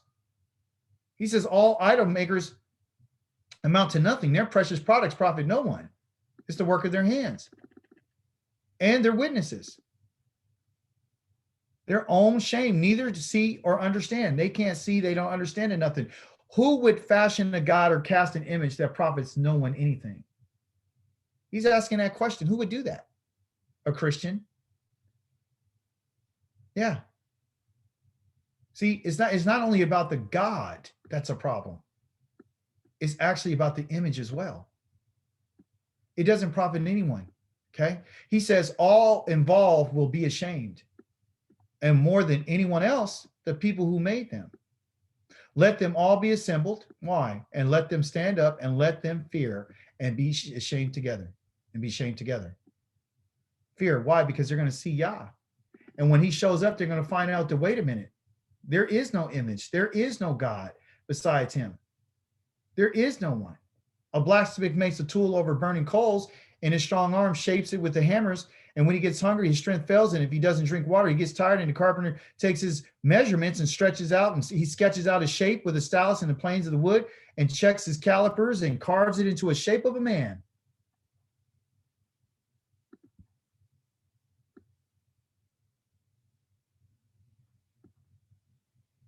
And since it's honored like a man, of course, it has to live in a house called the house of God on Sunday. And he goes and he chops down cedars and he takes the evergreen and the oak and especially tends on one tree in the forest and plants a pine for the rain to nourish, because he has to keep this thing going. And in time, when it's ready for fuel or uses fuel, he takes some of it and he keeps himself warm and he burns some to more to bake bread. And then he makes a god and he worships it and he carves into the idol and he falls down before it. So half of it he burns in the fire, another half he roasts his meat, and then he eats to his full and he warms himself and he says, oh, it feels so good getting warm while watching the flames. With the rest of the log, he fashions a god in a carved image. And then he falls down before it and he worships and he prays to it. He says this, save me, for you are my God. Sounds like the Catholic priest, doesn't it? Does it sound like Christianity? It's right here. Yah said, didn't I tell you this a long time ago? Haven't I showed you, Israel? Haven't I told you, Yaakov, what it is? Haven't I told you their plan? Don't I give you these examples? The person who does this is such a person that knows nothing and understand nothing. Their eyes are sealed shut and they cannot see, and their hearts too, so they can't understand. No one ever thinks to himself or has the knowledge or discernment to say, just ask a question. Wait a minute, I burned half of it in the fire. I baked bread on its coals. I roasted meat with it and I ate it. Should I now make the rest of it an abomination? Should I prostrate myself to a tree trunk, which is a cross? He's relying on ashes. So what is Yah telling us right there? I'm going to burn it all up. A deceived heart has led him astray. Now, so that now he won't save himself. So you telling me that we have the ability to save ourselves? Yes, you do. All you have to say is this. He just won't say this. This thing in my hand is a fraud. Do you know that's all Yah's asking people to say? Do you know that's what this is all about? Is to say that there is no one else?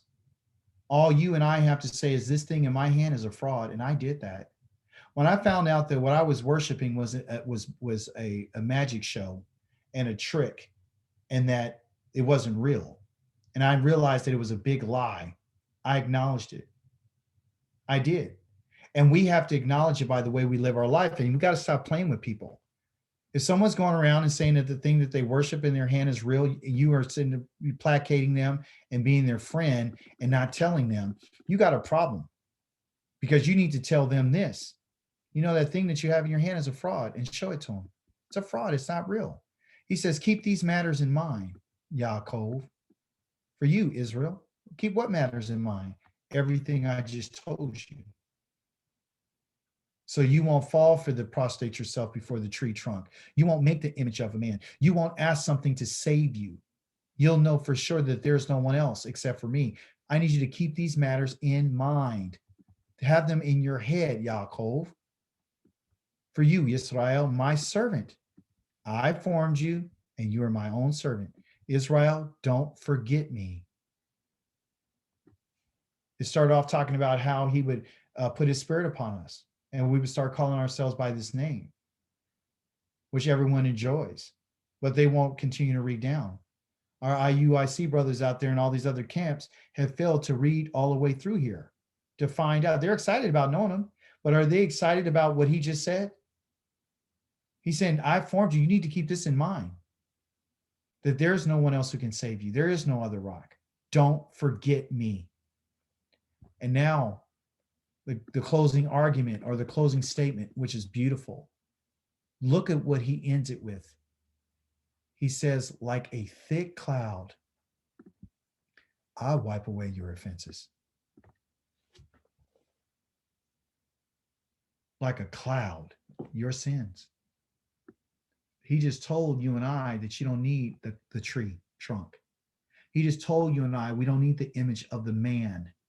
He just told you and I that we're his servant. And he says, don't forget me. And like a thick cloud, I can wipe away your offenses. It's not a big deal. All you got to do is say, I can't save myself through this. He said, come back to me. For what? I have redeemed you. Sing, you heavens.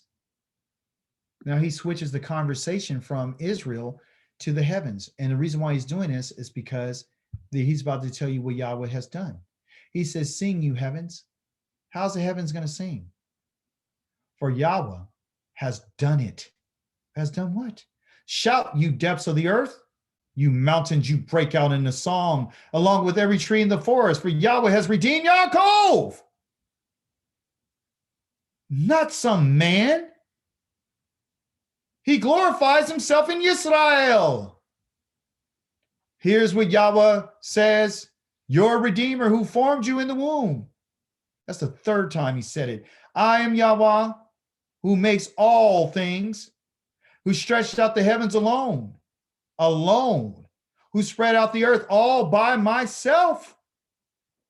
I frustrate the false prophets in their omens. I make fools of diviners, and I drive back the sages and make their wisdom look silly.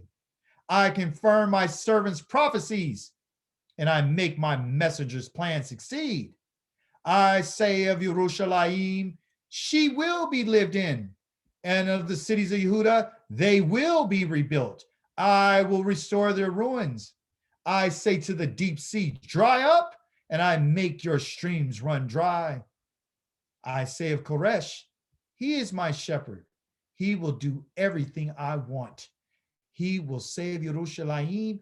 You will be rebuilt, and of the temple, your foundation will be laid. Yah is in control. He's in control. And all of us, the ones that are online and ones who are not, we need to understand that Yah is our master. He's our master and we're his servant. So what do we do with this today? We learned that a slave and a master is the same. A slave and a servant is the same. We learned today that a person who walks for Yah has to be one who's tamed, and they have to walk in the way that he chooses them to walk in. Neither going to the left or the right. They got the staff in their hand, and they're going to the direction that he told them. And we learned today that all Yahweh's messengers and his servants have to carry a burden, which is a load. And that load often sometimes gets a little heavy, and because it is heavy. Yah's words are not light, and they shouldn't be taken lightly. Okay. And also too, we learned that even in this walk, it's going to be tough. You know, it's a tough walk, but we know that Yah's with us. We know that he hasn't left us. We know that he hasn't rejected us. We know that the priesthood is not ever going to be demolished and destroyed. We also understand that there will be descendants from both lines, families of David and Levi, to reinstitute the kingship and the nobility of the royal house of Yehuda, and also the Kohanim, which are the representatives for the whole entire tribes of Israel, to give out the word. We also know that you and I are the light, because that's what he said, I formed you to be a light to the nations. He also says that he also caused us to bring justice. If you and I don't get it right, then you and I are not qualified to walk on behalf of the King of Israel. You have to be right if you're going to walk on behalf of the King. Yah's our King and he's our Redeemer. It's not a partnership. It's a rulership. And if you and I are going to rule the nations, and if we're going to rule the peoples, and we're going to be the light that he asks us to be, then we're going to have to do what Yah says. And we're going to have to be accepting of that. We have to stop making excuses on why we can't do what he asks us to do. We're going to have to turn our mindsets from just being religious to being more practical people. We have to learn how to eat right and live right, exercise, and have the proper diet, have the proper attitude, the proper mindset, the proper approach. We live in the presence of the Holy One of Israel. He says that I'm going to, come upon you, and I'm going to put my spirit upon you guys, and you guys are going to revive like willows that are on the side of a riverbank. And you're going to start calling yourself by my name. If we do call ourselves by his name, then that means that we're testifying to the fact that he is the only living Elohim. And because he is the only Elohim, then it means that he's our king and our master. And we have to conduct our lives in a way that it would be pleasing to Yahweh. So how do we do that? We do that in humility. We do that in self-examination. We ask Yah to reveal to us what are the things in us that needs to change. Every day of our life is another opportunity to improve. That's what it is. Every day of our life is another opportunity to improve and to do better than what we did yesterday. So my encouragement to you today is for us to move forward. Don't look backwards. Move forward, press forward, and improve. You know, and make some form of improvement. Don't make promises to Yah that you can't keep. Don't say things that you're not really willing to do. Don't do that. Don't open your mouth to speak anything to the creator of the heavens and the earth that you're not willing to do. We don't have anything to offer Yah but thanksgiving. We have no land, we have no trees, we have no yields. We have none of those things that we can offer, you know, on a national level as a people. Individually, we have our successes.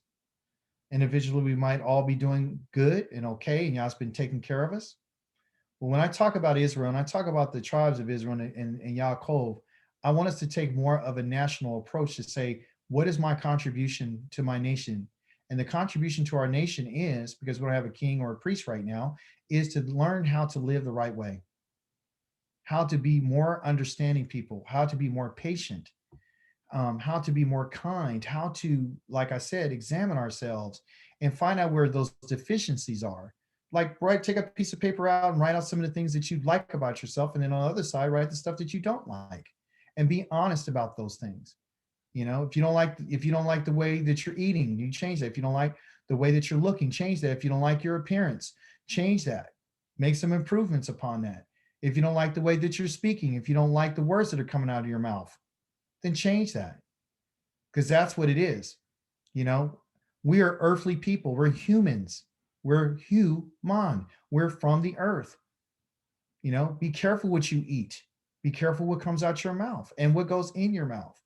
So this walk for us is it's a very disciplined walk.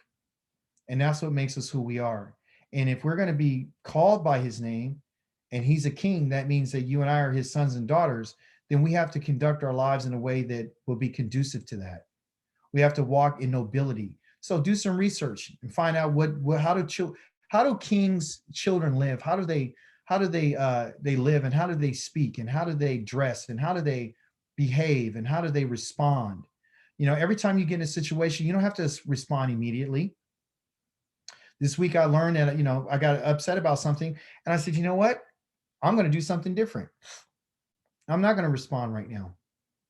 I'm going to wait until I feel better before I respond. I waited a few days before I did it. You know, I don't know if it's because of my age or I'm getting older, I'm starting to look at things differently, but I said, you know what? I got to do something different. I'm kind of tired of responding, you know, immediately. You hear something you don't like that someone says, you don't have to respond. Sometimes you could just take it in and say, okay, well, let me hold my peace. Let me think about it and see how I can approach this and how maybe I can find a solution rather than being part of that problem.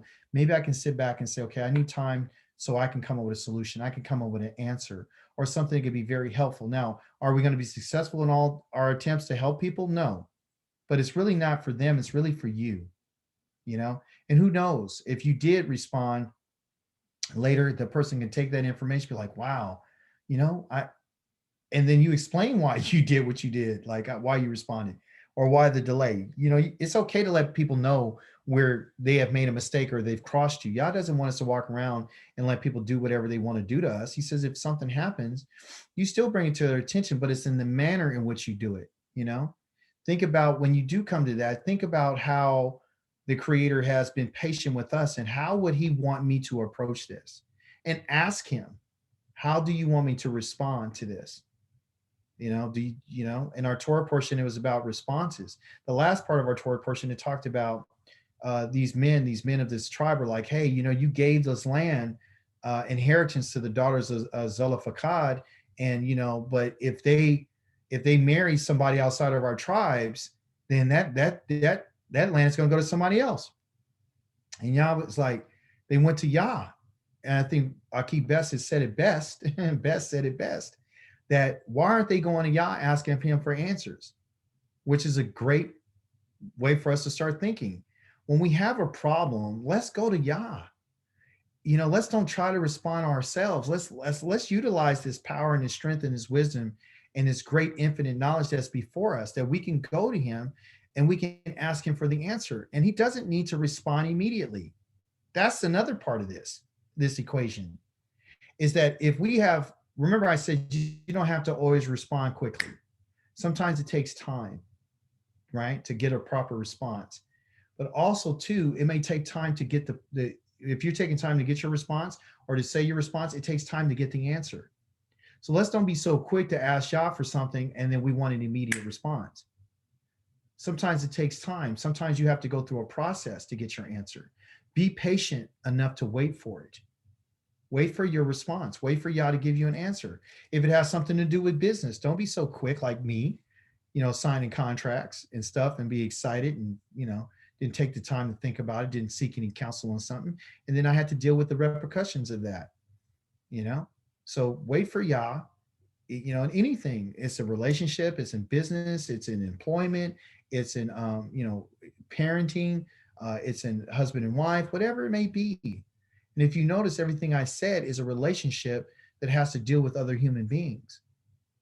So we have to learn how to work with each other, and we have to learn how to navigate, this walk. And especially now that you know that you're Yah's servant, you don't want to bring a bad name on him by how you live your life. So keep that in mind. If you don't like the word slave, then go with the word servant. It means the same identical thing. If you're being a representative of Yah and you're serving him, you want to make sure that you don't do something that brings shame upon his name, because his name is upon us. So let's live that way, and let's be cognitive of that. I encourage all of us to continue in our Torah portions, because they're vital to understanding what direction we're moving in. In a nutshell, this week's Torah portion has been about these tribes and how they were supposed to go into this land and their inheritance. It was called a Nakalah, and Nakalah means inheritance. And so that's all they have, is this inheritance. And this is what they're fighting for. This is what their wars have been about. This has been their journey's been about. It's about this inheritance. And they're inheriting that which Yah had promised. And that's exactly what you and I are supposed to be focused on, is our inheritance. Don't get sidetracked on the outliers and the things around us.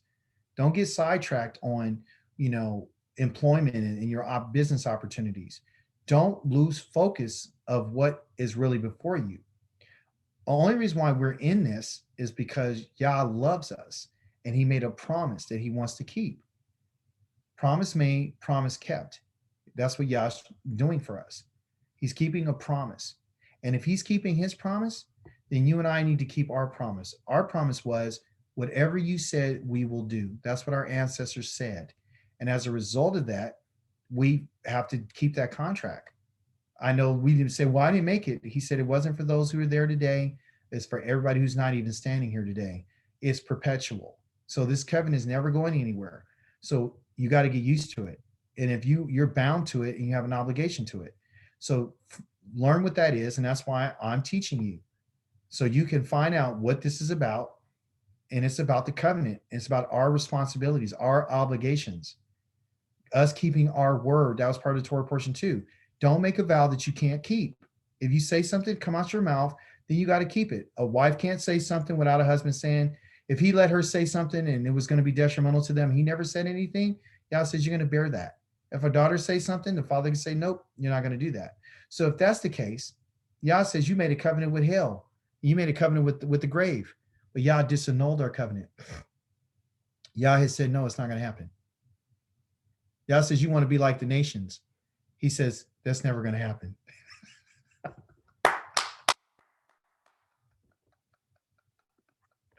You said that you want to be like the nations, right?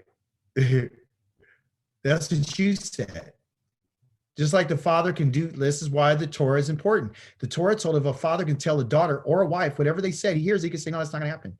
That's not going to happen. That's how much power a father has, right? Because he's the one who continues the family, right? So listen to this. The wife plays a part. Don't get it wrong. She's very vital to the success of this. In Ezekiel chapter number 20, it says this, and then I'm going to let you guys go. 20 says this. I got to show it to you because it popped in my head. It says, they profane me. Okay. All right. This meaning of you defile yourselves and make yourself so I'm supposed to swear to. Oh, here you go.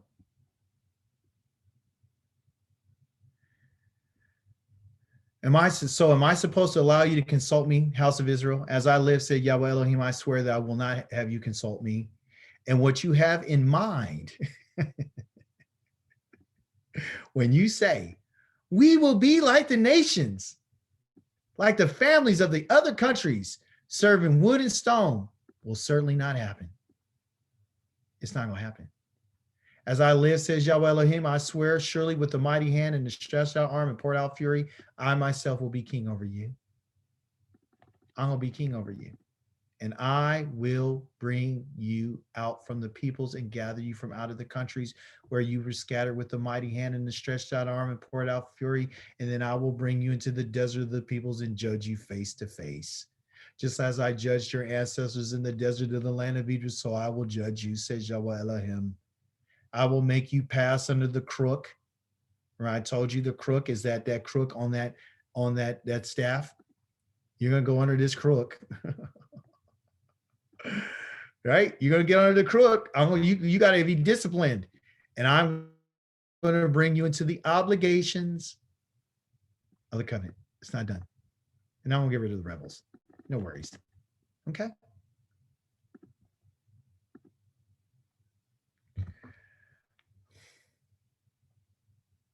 Yahweh, we thank you today.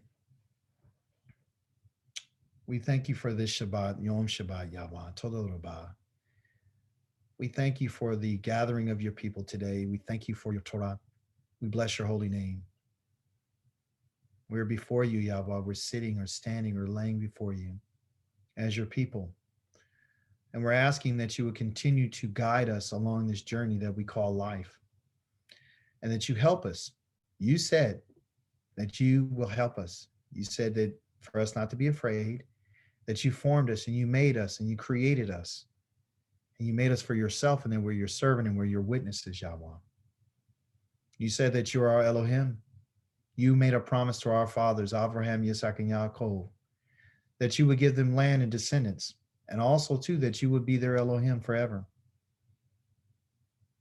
You said, Yahweh, that you would continue the house of David and his descendants.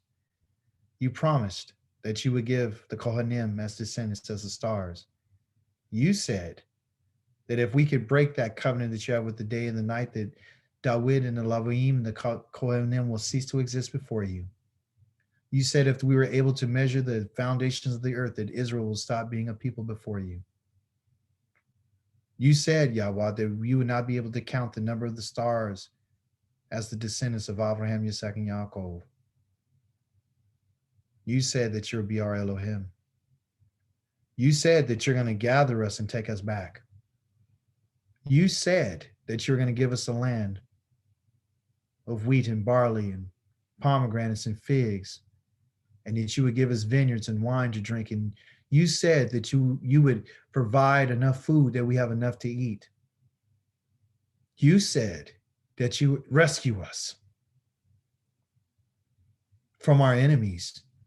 And you said that you would break the yoke us off our neck of those who have made us into slaves. You said that you would remember the covenant that you've made with our fathers, and that you remember the land. You said that you would not forget the covenant that you made with us. You said that, Yahweh. You also said that you loved us. That's what you said. You said you will destroy our enemies and those who hate us. You said that you would bless us and you haven't cursed us. That's what you told Balaam. You told the king of Balak that. You had it written in the Psalms, Yahweh. You said that you would not leave us or destroy us, that you would save some of us like you would a grape that with juice was found in it. You said that you would remember us and write us in a book of remembrance for all those who had fear unto your name and who have remembered you and show respect unto you. You said that you would spare us like a man that spareth the son that serveth him. You said that.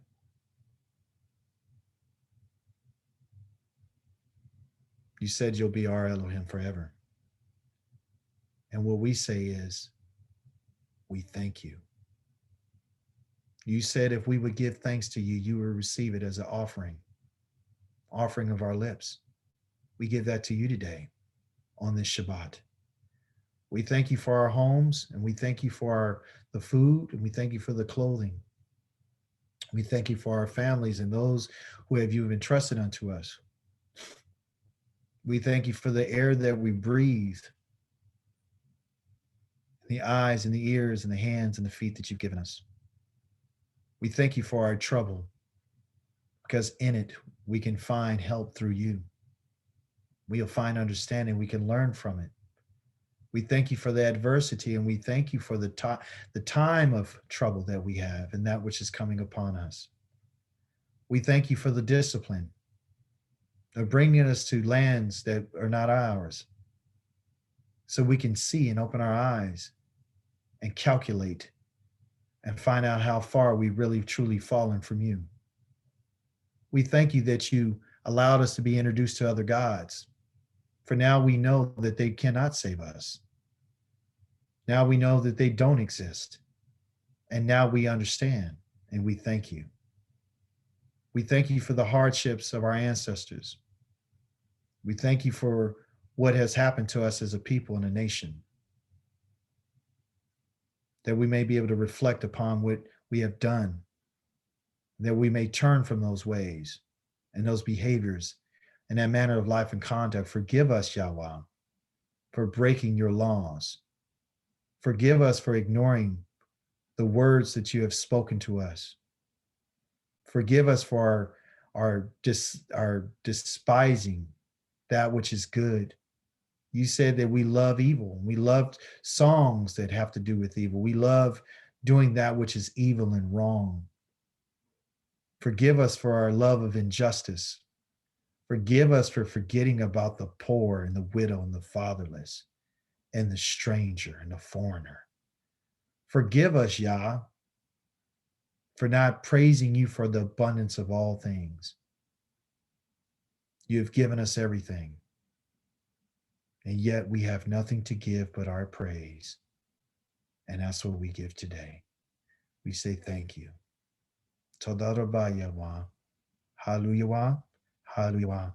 Hallelujah. Praise the mighty Yah. Any contributions, statements, additions, subtractions?